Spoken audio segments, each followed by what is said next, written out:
at a bank counter. The teller turned out to be a former classmate, a woman from a wealthy family. "Wow, you two got married. Well, you did look good together back in high school. Congratulations." "Thank you." My girlfriend's response was brief. "You were the one who said you weren't going to college, right?" "Oh, that's right. You two are the high school graduate sweetheart couple," the former classmate said mockingly. "My husband, on the other hand, graduated top of his class from Harvard and is now a successful government official. Handsome and wealthy. Oh dear, I'm sorry for talking about things that are out of your league." Even as an adult, this former classmate continued to mock us, just like in high school. I was at a loss for words, dumbfounded. That's when. "Nobody move. Get down on the ground and put your hands up. You there, you filled a bag with money." "All right, yes." The former classmate, now trembling, stood up and began stuffing money into a bag with tearful eyes. Her once arrogant demeanor now seemed weak and fragile. Threatened by the robber, my girlfriend must have been scared, but she looked at me and nodded with a smile. I thought to myself, this is it, took a deep breath, and calmly waited for the right moment. My name is Michael. I'm a 33-year-old police officer, soon to be married. Shortly after starting this job, I returned to my hometown when I was given a longer vacation, because it was only my first year and I should take a break while I could. And at that time I started dating my childhood friend, Emily, who is the same age as me. I recently proposed to Emily, and we decided to get married. Thinking about our bright future together, I found myself reminiscing about the past. Emily and I have been close since I can remember. We were always together in preschool. We went to and from elementary school together, and we hung out a lot during middle school. It wasn't until the end of my senior year of high school that I realized my feelings for her went beyond friendship. However, by that time, I had already decided to move to New York to pursue my dreams, which meant starting a long-distance relationship. Thinking it would be too hard for both of us, I decided not to confess my feelings and left my hometown. I have no regrets for Emily, who stays in her hometown, as long as she finds a partner there and lives a happy life. That's what I told myself. But Emily, who had feelings for me, waited patiently and started dating me when I came back, saying, "I've always loved you, even from afar." After several years, this led to our engagement. As I drove with Emily beside me, I remembered our past together. "I'm sorry for taking up your holiday." "Not at all. I'm actually thankful you came all this way." Today, Emily had come to me for our wedding preparations. I couldn't go back to my hometown easily because of my job, so buying a car would be a waste of money, and since I live in New York, the maintenance cost of the car alone is ridiculous. With that in mind, I had given up on buying a car, but I took the plunge and bought one, thinking that I would need it in the future when I decided to propose to Emily. Looking back, I feel a bit embarrassed that I acted assuming the proposal would be successful. Emily, sitting in the passenger seat, looked lovely as ever today. She seemed to be enjoying her favorite radio show, with upbeat music playing in the background. The lively tunes seemed to reflect the excitement we both felt about our upcoming wedding. Perhaps because I was staring at Emily, she noticed my gaze and said with a shy smile, "Sorry, I'll turn the volume down a bit," as she adjusted the knob. Glancing at the car's controls, I thought about how much simpler they were compared to what I use at work. Our drive ended, and we arrived at our destination. It was a somewhat large bank. After discussing it, Emily and I decided to open a joint account in addition to our individual ones. Today, we were here to set up that account. Glancing at my watch, I noticed it was just before noon. After we finish up here, let's grab something to eat. What sounds good? I'd love to try one of your favorite places, Michael, since we're here. We chatted about this as we entered the bank. It's a good thing my day off fell on a weekday, but it's pretty crowded, isn't it?" Wondering how long we'd wait, we took a number and sat in the waiting area. Looking around while chatting with Emily, I noticed the diverse clientele. An elderly man with a cane, supported by an elderly woman, likely his wife. A young man with glasses, furrowing his brow as he read through some documents. Probably something to do with taxes, I guessed. There was also a young woman with a baby, who was crying loudly as she tried desperately to comfort him. Amidst all this, numbers were being called, and a female bank teller was busy attending to customers. "Hey, are you listening?" Suddenly, a loud shout caught my attention. An angry old man, apparently dissatisfied with something, was berating a teller, who looked intimidated and close to tears. I pitied the female banker, knowing that the man would yell at her, "I need to talk to your manager. Customer number 78, please come to window number 2. Finally, it was our turn. We headed straight to window 2 and stated, "We'd like to open an account." The teller gave us a long look and then, with wide eyes, said, "Wait, are you?" Emily and I exchanged glances before looking back at the teller, who wore a name tag reading Hamilton. Seeing her name tag, we understood why she seemed so surprised. "Maybe you're Jessica?" Emily asked cautiously. "Oh, I knew it was Emily and Michael. I thought you looked kind of familiar." Her name was Jessica Hamilton, a classmate from our high school. We were surprised to find her working at a bank in New York, far from our hometown. Reunited after so long, we were ready to celebrate our encounter. However, Jessica greeted us with a slightly unpleasant smile, saying, "Wow, you two got married. You were a good match even in high school. Congratulations." Emily expressed her gratitude for the congratulations with a thank you, but Jessica, ignoring her thanks, turned back to me and started making snide remarks. "Michael, you didn't go to college, chasing some dream or whatever, right? And Emily, you're a high school graduate, too," she said mockingly. Hearing this, I remembered that Jessica was this kind of person, recalling the unpleasant aspects of our past with her. Emily and I went to a local high school like many from our hometown. During my freshman year, I did not take the same classes as Emily. There were a lot of girls in the classes I was taking. Among these girls, Jessica acted as the leader. Apparently, she came from a well-known wealthy family in our area.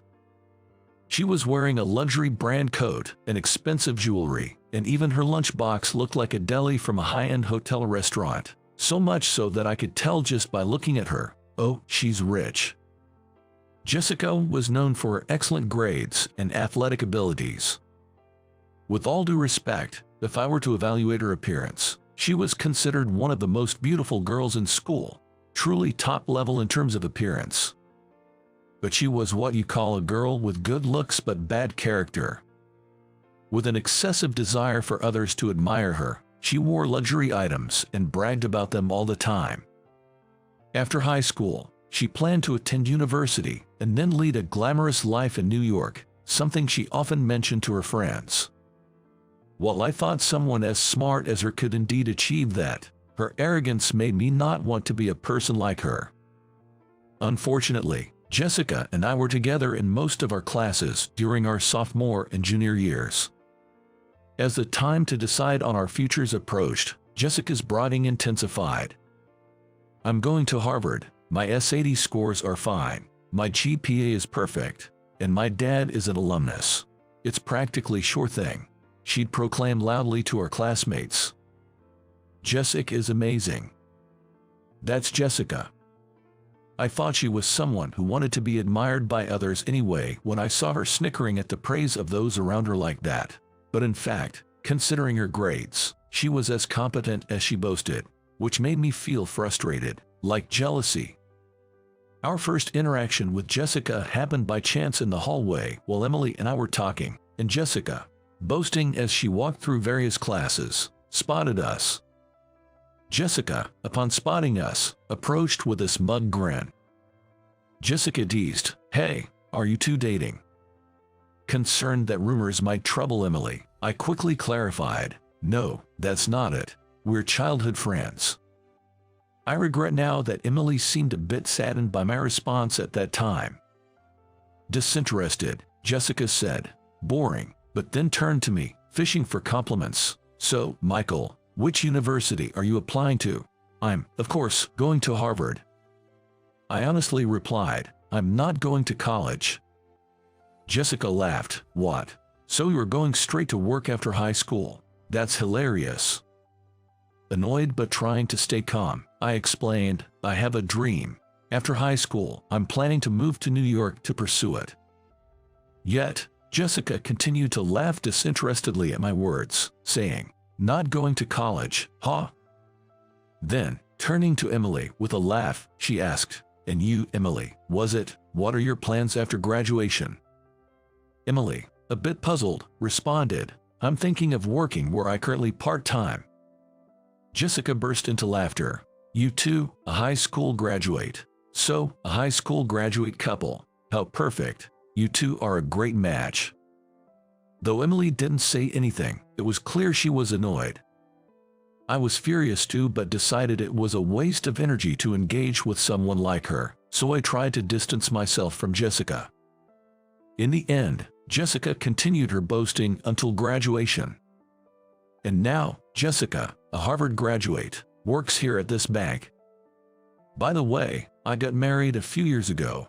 Sorry I couldn't invite you to the wedding. I intended to cut ties with high school graduates.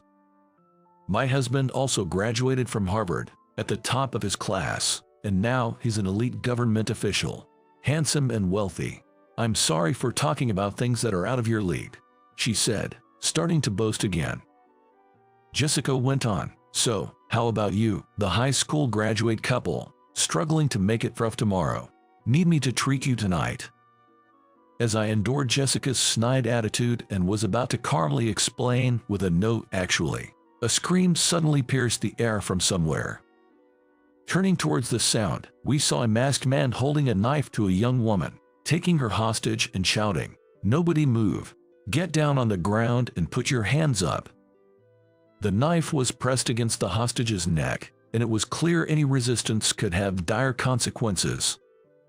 While the customers panicked, a bank employee shouted, "Please remain calm for your safety. Follow his instructions," and everyone complied, including Emily, Jessica, and me.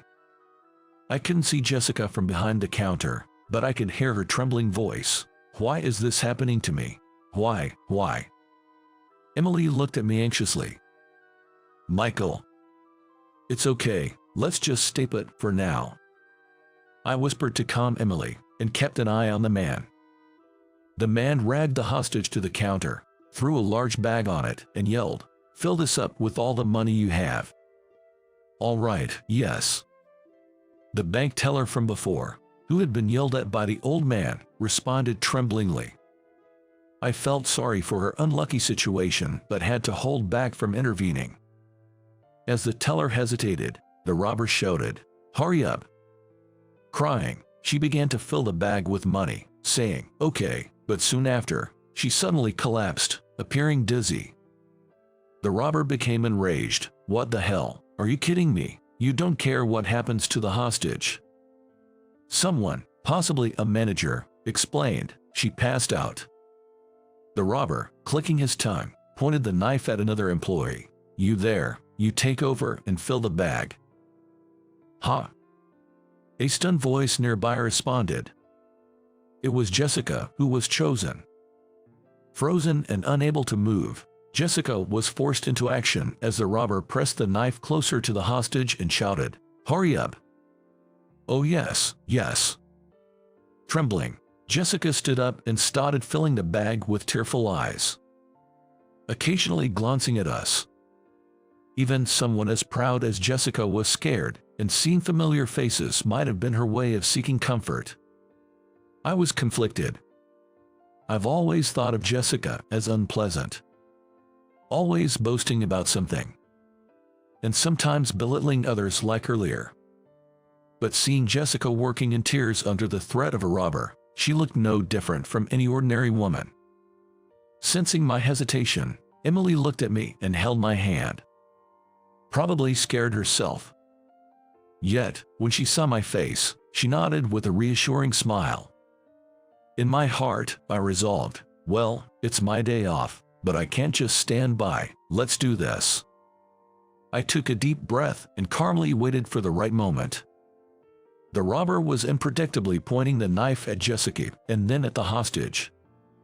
With a counter between them, threatening Jessica with a knife was more of an intimidation tactic, as a direct attack wasn't feasible. If Jessica were to panic and fall, it would be even more difficult for the robber to reach her. This meant the robber couldn't attack Jessica without taking the risk of jumping over the counter. Therefore, the hostage was in the most danger. The opportunity would come the moment the robber pointed the knife at Jessica. I continued to study the man's behavior. His tone of voice, height, gestures, and the way he walked. He seemed to be in his 60s or 70s, suggesting a likely lone offender. It was a risky bet, but I could potentially overpower him. Just as I thought this, the robber, growing impatient, pointed the knife at Jessica again, shouting, "Hurry up!"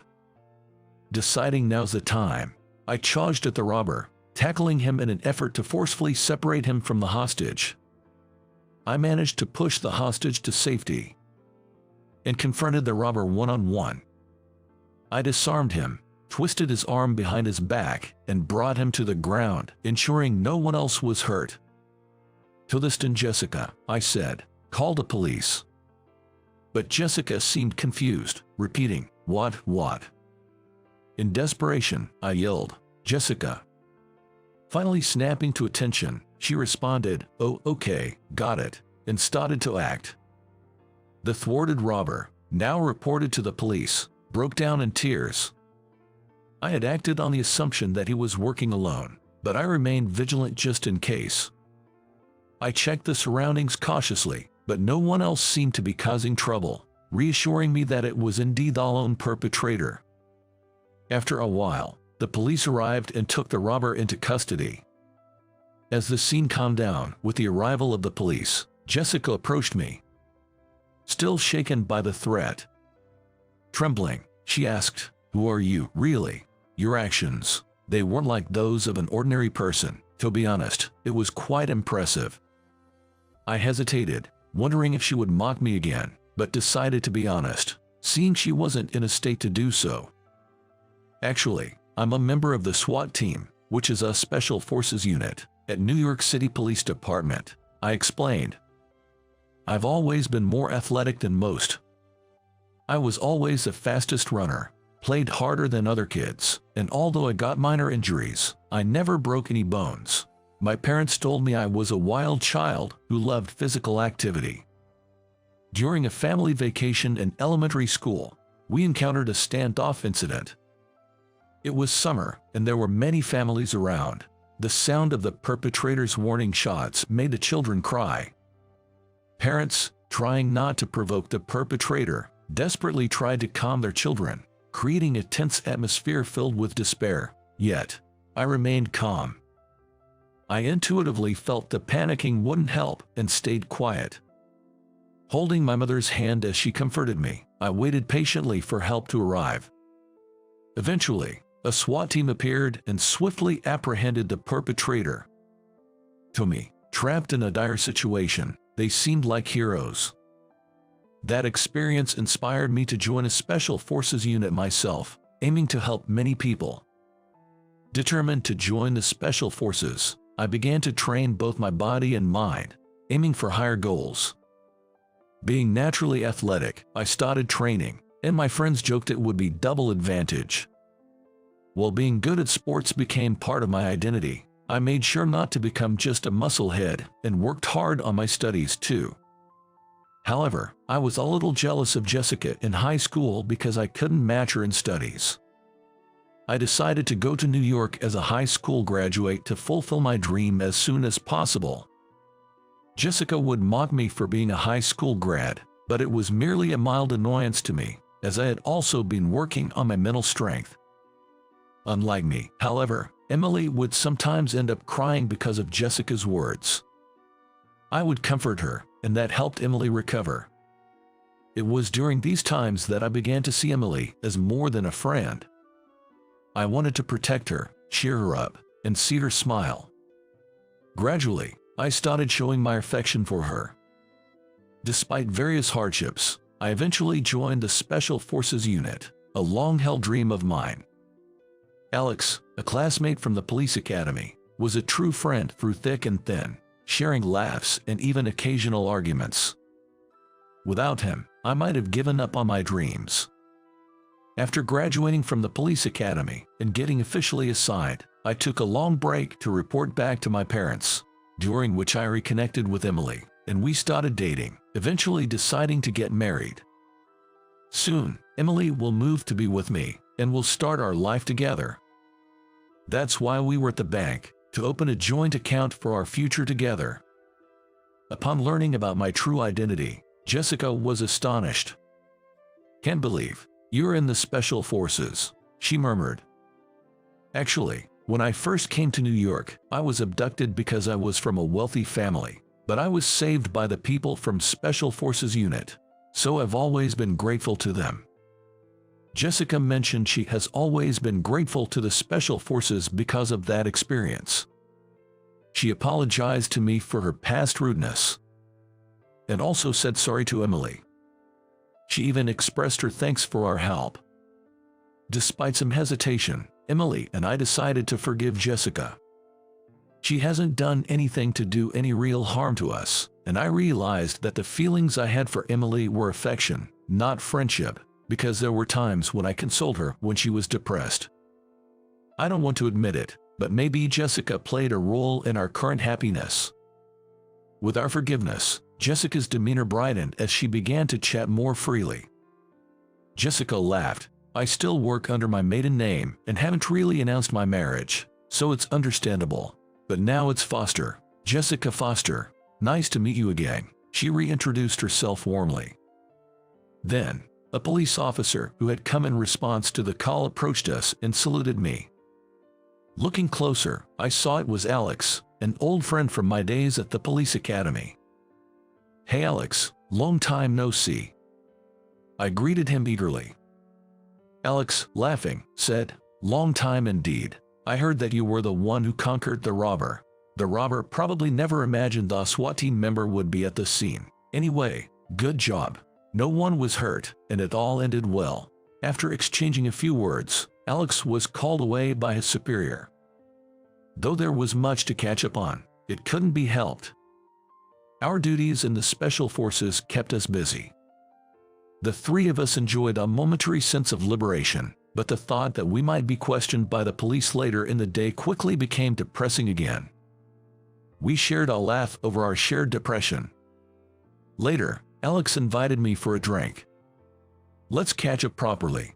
It's been a while," he suggested, and we shared stories of our hardships during and after the police academy. By the way, I found out quite a bit about that previous robbery incident. Alex then brought up some new information about the recent robbery. The robber was a 68-year-old man who had retired at 65, with little savings due to supporting his children and an inadequate pension. He was struggling. His wife's illness required expensive treatment, and with no support from his estranged sons. Unable to find work, he felt hopeless. He became desperate not to lose his wife and resorted to robbing the bank. It's a sad sign of the times. I can fully blame him, considering his circumstances, I reflected. Thanks to you, there was no harm done. It's a chance for him to atone. Plus, it turns out his wife's treatment is covered by insurance. And we even arrested a quack doctor who was overcharging them, Alex shared. In a way, the root cause of this incident was that quack doctor. But of course, the old man who actually committed the robbery can't be excused either. I really hope he reflects on his actions. With that sentiment, we spent the night catching up over drinks. A few days later, we received a thank you note from Jessica at our home. along with a letter expressing her gratitude for our help and a box of sweets. Seeing the elegantly wrapped confectionery, we couldn't help but admire. For all her faults, Jessica does have the grace of a lady, well-bred and proper. I remembered how she had sincerely apologized and expressed her thanks that time. After discussing it with Emily, we decided to write a response to Jessica, including a special postcard. Will you love and cherish each other in health and in sickness, in joy and in sorrow, in wealth and in poverty, and to comfort and support each other as long as you both shall live? I looked at Emily, and she looked back at me. We nodded at each other and said, "Yes, we promise." On a day when it was bright with no clouds, our wedding ceremony was held. Our parents, colleagues, friends, and relatives gathered in large numbers. Jessica was among them. We expected her to wear something overly flamboyant, but we were surprised to see her in modest attire, behaving demurely. I realized once again, Jessica really is a lady through and through. The ceremony and reception went smoothly. And then, Friends representative speech by Jessica, please. The MC announced. We weren't particularly close to Jessica. In fact, we had felt a bit standoffish towards her. But after the recent incident, we thought it would be nice to invite her to the wedding, so we sent her an invitation along with our thank you note. She responded quickly, expressing her wish to give a speech as the Friends representative. We were hesitant, but Emily said, I've been bullied a lot by Jessica in the past, but I've always admired her. I can't really hate her. If Michael is okay with it, I'd like to give Jessica a chance. So, we agreed. Now, Jessica began her speech. Honestly, we had no idea what she would say. I was a bit nervous. And noticing this, Emily gently held my hand. We both looked towards Jessica. As she started to speak slowly, I have something I need to apologize to both of you for. The room stirred slightly. Jessica took a breath. I've always had a strong need for approval, bragging about myself and belittling others. It was my husband who got mad at me and corrected me, which allowed me to work earnestly. Yet, when I reunited with you two, I knew I had to apologize for the past, but I made another mistake. I belittled both of you. Her voice trembled. The man sitting next to her, presumably her husband, was patting her back, encouraging her. We braced ourselves for the continuation, emotionally restraining ourselves.